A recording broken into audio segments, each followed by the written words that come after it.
ஆசீர்வாதம் அல்ல, அது ஜீவனுள்ள தேவனின் ஜீவ பிரசன்னமாகும். கிறிஸ்துவுக்குள் பிரியமான சங்கமம் தமிழ் கிறிஸ்தவ வானொலி நேயர்களுக்கு அன்பின் வாழ்த்துக்கள். இன்றைய மன்னா, கர்த்தர் தம்முடைய முகத்தை உன்னை பிரசன்னமாக்கி உனக்கு சமாதானம் கட்டளையிடுவார். என்னாகமம் 6:26. பிரியமானவர்களே, கர்த்தரின் முகம் உங்கள் மேல் பிரகாசிப்பது என்பது அவர் உங்களுடன் அருகில் இருக்கிறார் என்பதற்கான அடையாளம். இது ஒரு சாதாரண ஆசீர்வாதம் அல்ல, அது ஜீவனுள்ள தேவனின் ஜீவ பிரசன்னமாகும். பெந்தெகோஸ்தே நாளின் அனுபவம் தேவன் தமது பரிசுத்த ஆவியால் எம்மை நிரப்பி தமது வல்லமையினால் எம்மை பலப்படுத்தியதை வெளிப்படுத்துகிறது. அன்று பரிசுத்த ஆவி இறங்கியது போல இன்றும் கூட தேவன் தமது ஜனங்களாகிய எங்களில் செயல்படுகிறார். சமாதானம் என்பது பிரச்சனைகள் இல்லாத நிலை மட்டுமல்ல, அது தேவனுடைய பிரசன்னம் சூழ்ந்திருப்பதை குறிக்கிறது. எந்த சூழ்நிலையிலும் மன அமைதியை கொடுக்கும் தேவனின் செயற்படும் பிரசன்னமாகும். கர்த்தரின் சமாதானம் உங்கள் வாழ்க்கையில் செயல்படுவதாக. ஆவியானவர் அனுக்கிரகிக்கும் போது பயம், கவலை, குழப்பம் அனைத்தும் அகன்று போய்விடும். இன்று பரிசுத்த ஆவியின் சமாதானம் மகிமையின் பிரசன்னத்தினால் நம் ஒவ்வொருவரையும் நிரப்புவாராக. ஆமேன். தேவன் தாமே இந்த வார்த்தைகளை கொண்டு ஒவ்வொருவரையும் நிறைவாய் ஆசீர்வதிப்பாராக. Praise the Lord. ஆமேன். God bless you. கிறிஸ்துவில் பிரியமானவர்களே, இந்த நாளுக்கென்று தேவன் நமக்கு அருளியிருக்கிற ஜீவ வார்த்தை எரேமியாவின் புஸ்தகம் 31வது அதிகாரம் 14வது வசனம்.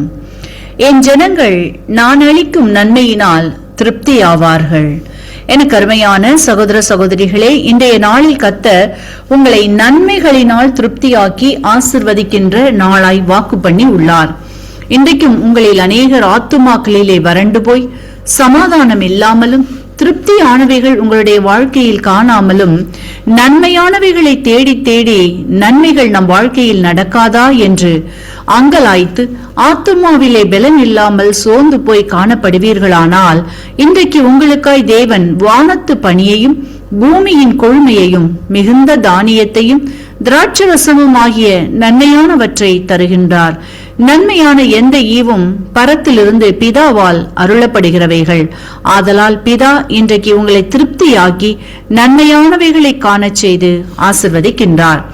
இன்றைய நாளிலும் கர்த்தர் தம்முடைய ஜனங்களை நன்மைகளினால் திருப்தியாக்கி நடத்துகிறதை குறித்து தியானிப்போம். முதலாவதாக பார்க்கலாம், திரளான நன்மை. லூக்காவின் புஸ்தகம் 5வது அதிகாரத்தை நாம் வாசிக்கையில் அங்கே சீமோன் பேதுருவை குறித்து பார்க்கின்றோம். மீன்பிடிக்க சென்றவர்களுக்கு ஒன்றும் அகப்படாமல் கவலையோடு ஆத்துமாவிலே தொய்ந்து போய் இருந்த நிலையில் இயேசு அவர்களை சந்திக்கின்றார், விசாரிக்கின்றார், ஆலோசனைகளை கொடுக்கின்றார், திரளான மீன்களை பிடித்து திருப்தியாக்கி ஆசிர்வதிக்கின்றார் என்று வாசிக்கின்றோம். இன்றைக்கும் உங்களுடைய வாழ்க்கையிலும் நீங்கள் எடுக்கின்ற முயற்சிகளில், பிரயாசங்களில், சந்திக்கின்ற மனிதர்களில், பணியிடங்களில் எல்லாம் உங்களின் பிரயாசங்கள் விருதாவாய் போகிறதே, ஒரு பலனும் நன்மையும் காணப்படவில்லையே, எப்படி நாம் முன்னேறி செல்வது, நம்முடைய பிரச்சனைகளை எப்படி தீர்ப்பது என்றவர்களாய், அவ்வளவுதான், இனிமேல் எந்த நன்மையும் நம்மை தேடி வராது என்று இருப்பீர்களானால், இன்றைக்கு கர்த்தர் உங்கள் இருதயமாகிய நம்பிக்கையின் வலைகளை மீண்டும் விசுவாசமாகிய ஆழ்கடலின் நடுவில் போடும்படி ஆலோசனைகளை தந்து திரளான நன்மைகளை பெற்றுக் கொள்ளும்படி ஆசிர்வதிக்கின்றார். உங்களின் விசுவாசமே உலகத்தை ஜெயிக்கிற ஜெயம் என்பதை இன்றைக்கு நீங்கள் விசுவாசியுங்கள், நன்மைகளை பெற்றுக் கொள்ளுவீர்கள். இரண்டாவதாக, திருப்பிக் கொள்கிற நன்மை. யோபுவின் புஸ்தகத்தை நாம் வாசிக்கையில் அங்கே யோபு பல வழிகளில் சாத்தானால் சோதிக்கப்பட்டு தன் ஆஸ்திகள், உறவுகள், சமாதானம், சந்தோஷம், சரீரத்தின் பலன் போன்றவைகளை இழக்கும்படியாக நேரிடுகிறது. எல்லாவற்றிலும் கர்த்தரை விடாமல், விட்டுக் கொடுக்காமல், விருப்பமாய் நேசித்தபடியினால் மீண்டும் இழந்த யாவையும் திருப்பிக் கொள்கிறான். அவனுடைய விசுவாசம் அவனை ஜெயத்திற்குள் அழைத்து சென்றதை வாசித்தருகின்றோம். இன்றைக்கும் எனக்கு அருமையானவர்களே, உங்களுடைய வாழ்க்கையிலும் பல நன்மைகளை, ஆசீர்வாதங்களை நீங்கள் இழந்து அவைகளினால் ஆத்துமாவிலே வியாகுலத்துடன் நம்பிக்கையற்ற நிலையில் வேதனைகளோடு காணப்படுவீர்களானால், இழந்த யாவற்றையும் நீங்கள் திரும்ப பெற்றுக்கொள்ளும்படி இன்றைக்கு கர்த்தர் உங்களை ஆசிர்வதிக்கின்றார், ஆத்துமாவை தேற்றுகின்றார். மூன்றாவதாக, திருப்தியாக்குகின்ற நன்மை. ஏசாயாவின் புஸ்தகம் 38வது அதிகாரத்தை நாம் வாசிக்கையில் அங்கே எசேக்கியா ராஜா வியாதிப்பட்டு மரணத்துக்கு ஏதுவாயிருக்கையில் எசேக்கியா கர்த்தரை நோக்கி அழுது விண்ணப்பம் பண்ணி, நினைத்தருளும் கர்த்தாவே என்று தன் ஜீவனுக்காய் அழுது கூப்பிடுகையில் கர்த்தர் விண்ணப்பத்தை கேட்டு கண்ணீரை கண்டு, இதோ உன் நாட்களோட 15 வருடம் ஊட்டுவேன் என்று சொல்லி ஆயுசு நாட்களை திருப்தியாக்கி ஆசிர்வதிக்கிறதை வாசித்தருகின்றோம். இன்றைக்கும் என கருமையானவர்களே, உங்களின் சூழ்நிலைகளாகிய வியாதிகள், பிசாசின் கட்டுகள், பற்றாக்குறைகள், தடைகள் இப்படிப்பட்டவைகளில் முடிந்தது என்றும் பிழைக்க முடியாது என்றும் காணப்படுவீர்களானால் இன்றைக்கு கர்த்தர் விடுதலையை கொடுக்கின்றார். அதோடு மட்டுமல்லாமல் சமாதானத்தை, சந்தோஷத்தை கொடுத்து நீடித்த ஆயுசு நாட்களா திருப்தியாக்குவேன் என்று வாக்கு பண்ணி ஆசிர்வதிக்கின்றார். கர்த்தர் வார்த்தையை விசுவாசியுங்கள், அற்புதங்களை காண்பீர்கள். இன்றைக்கும் இந்த வார்த்தைகளை கேட்டுக்கொண்டிருக்கின்ற உங்களில் யாரேனும் உங்களின் பாவங்களுக்காக மரித்து உயிர்த்தெழுந்த இயேசுவை அறியாமலும் விசுவாசியாமலும் இருப்பீர்களானால் இன்றைக்கு உங்களை ஒப்புக் கொடுத்து விசுவாசியுங்கள். உங்களின் பாவங்களும் மன்னிக்கப்பட்டு விடுதலையாகி ஆசிர்வதிக்கப்படுவீர்கள். இந்த வார்த்தைகள் மூலமாக கர்த்தர் இன்று உங்களை ஆசீர்வதிப்பாராக. ஆமேன்.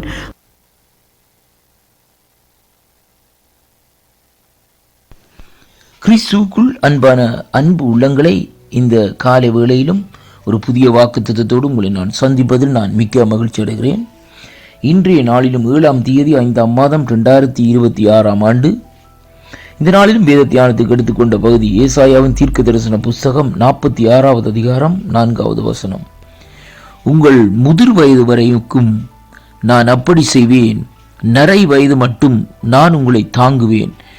நான் அப்படி செய்து வந்தேன், இனிமேலும் நான் ஏந்துவேன், நான் சுமப்பேன், தப்புவிப்பேன் என்று ஆண்டவர் இந்த நாட்களிலே சொல்லுகிறதை பார்க்கிறோம். அருமை பிள்ளைகளே, எனக்கு அருமையான அன்பு பிள்ளைகளே, இன்றைய நாளிலும் நம்முடைய கர்த்தர் இந்த நாட்களிலே நமக்கு கொடுக்கிற ஒரு அருமையான ஒரு வாக்குத்தத்தம் என்னவென்றால், நான் உங்களை தாங்குவேன், தப்புவிப்பேன் என்று சொல்லி இந்த நாட்களிலே அவர் சொல்லுகிறதை பார்க்கிறோம். அருமையான அன்பு பிள்ளைகளே, பாருங்கள், இந்த வார்த்தையிலே பார்க்கிற வேளையிலே முதிர் வயது மட்டும் தேவன் இந்த நாட்களிலே நம்மை இப்படியாக நடத்தி வந்த தேவன், அதற்கு பின்பாகவும் நம்மை தாங்குவேன், ஏந்துவேன், சுமப்பேன், தப்புவிப்பேன் என்று சொல்லி இந்த நாட்களிலே சொல்லுகிறதை பார்க்கிறோம். அன்பு பிள்ளைகளே, நம்முடைய தேவனாகிய கர்த்தர் இந்த நாட்களிலே நம்மை சுமக்கிற தேவனாய் இருக்கிறார்.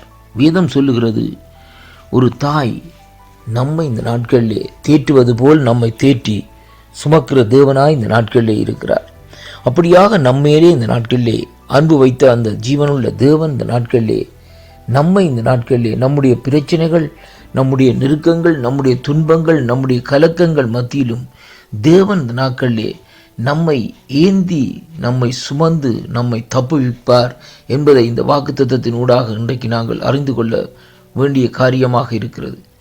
இந்த வார்த்தையை நாங்கள் சற்று பார்க்கிற வேளையிலே வேதம் சொல்லுகிறது, இனிமேலும் நான் ஏந்துவேன், நான் சுமப்பேன், தப்புவிப்பேன் என்று சொல்லி முடிக்கிறதை பார்க்கிறோம். இன்றைய நாட்களிலே பாருங்கள், பிள்ளைகளால், பெற்றோர்களால் இந்த நாட்களிலே பாருங்கள் கைவிடப்பட்ட நிலையிலே, அதாவது இந்த நாட்களில் உறவினர்களால் கைவிடப்பட்ட நிலையிலே அநாதிகளாக இந்த நாட்களிலே நீங்கள் இருப்பீர்களா இருந்தால் இந்த வாக்குத்தத்தம் உங்களை நோக்கி இந்த நாட்களிலே வருகிறது. ஆண்டவர் இந்த நாட்களிலே சொல்லுகிறார், இனிமேலும் நான் ஏந்துவேன், நான் சுமப்பேன், தப்புவிப்பேன் என்று நமக்கு ஒரு அருமையான ஒரு வார்த்தையை இந்த நாட்களிலே நமக்கு ஒரு ஆறுதலான வார்த்தையை கொடுக்கிறதை இங்கே காணக்கூடியதாக இருக்கிறது. இன்றைய நாட்களிலும் இந்த வாக்குத்தத்தங்களை கேட்கிற ஒவ்வொரு பிள்ளைகளுக்குள்ளேயும் தேவனுடைய ஆவியானுடைய கிருபை இந்த நாட்களிலே நிரப்பும் என்பதை நான் விசுவாசிக்கின்றேன். அருமையான அன்பு பிள்ளைகளே, ஏனென்றால் தேவன் நம்மை சுமக்கிற தேவன் மட்டுமல்ல, நம்மை ஏந்துகிற தேவன் மட்டுமல்ல, நம்மை இக்கட்டுகளுக்கும் பொல்லாப்புகளுக்கும் தப்பி இந்த நாட்களிலே நடத்துகிற தேவனாயிருக்கிறார்.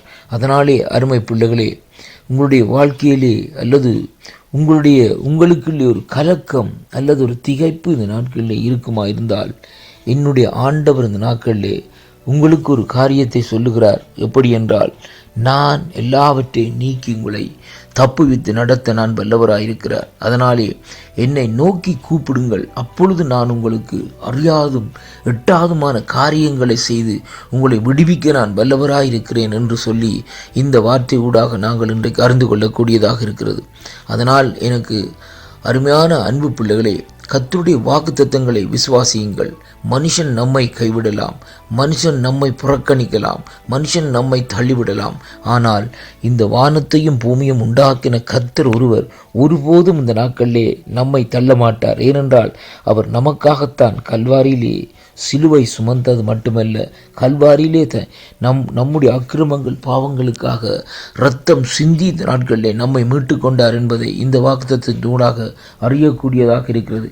அப்படியாக இரத்தத்தை சிந்தி மீட்டுக்கொண்ட தேவன் இந்த நாட்களிலே இன்றைக்கும் இனிமேலும் நான் ஏந்துவேன், நான் சுமப்பேன், தப்புவிப்பேன் என்று உங்களுடைய வாழ்க்கையில் இந்த நாட்களிலே ஒரு ஆறுதலான வார்த்தையை அங்கே அவர் சொல்லுகிறதை பார்க்கிறோம். அப்படியானால் அவரை நாங்கள் சொந்த இரட்சகராக ஏற்றுக்கொள்ளுவோமா? அவர் அண்டையிலே இந்த நாட்களிலே திருப்புவோமா? அப்படியானால் நாங்கள் திரும்புகிற வேளையிலே தேவன் நம்மை காத்து நடத்த தேவன் வல்லவராக இருக்கிறார். இந்த வாக்குத்தத்தம் உங்களுக்கு ஆசீர்வாதமாக இருக்கும் என்று நான் விசுவாசிக்கின்றேன். வாக்குத்தத்தங்களை விசுவாசித்து தேவன் அண்டையிலே இந்த நாட்களிலே நீங்கள் அவர் அண்டையிலே திரும்பிக் கொள்ளுங்கள். கர்த்தர் உங்களை நிறைவாக ஆசீர்வதிப்பாராக என்று இந்த வாக்குத்தத்தத்தின் ஊடாக உங்களை வாழ்த்தி ஆசீர்வதிக்கிறேன். கர்த்தருக்கே மகிமையும் கனமும் துதியும் புகழும் உண்டாவதாக. அதனாலே அருமை பிள்ளைகளே, அவரங்களை தாங்கும்படியாக அவருடைய கரத்தில் இந்த நாட்களிலே நாங்கள் விழுவோம்.